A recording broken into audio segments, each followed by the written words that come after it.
Okay, so now we're going to talk about vertical stretches and compressions. Let's say we have a quadratic function like f of x equals x squared. And so it looks something like, something, well, not like that. Let me draw it better. Say it looks something like this. I don't know if that's better or not. But then let's say we have another function, g of x equals 3 times x squared. Well, when you graph that, it's going to wind up being really skinny, okay? And what's going to happen is all of your outputs from x squared are getting multiplied by 3. So that's why it goes up so quickly. This is called a vertical stretch.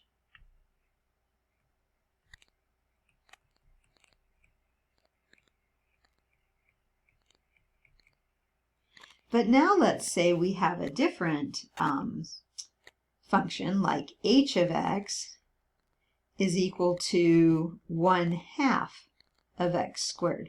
Well, then what's happening is compared to the toolkit function, every output is getting cut in half. So what's going to happen is you're going to get a wider parabola. It's going to look wider. And it's called a compression, or sometimes they'll call it a shrink. Some textbooks call it a shrink. Probably compression is better, but you'll see that in books. Okay, so that would be an example of a vertical compression.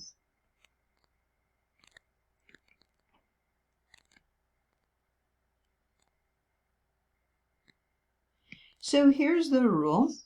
If you have f of x is equal to, let me change that, g of x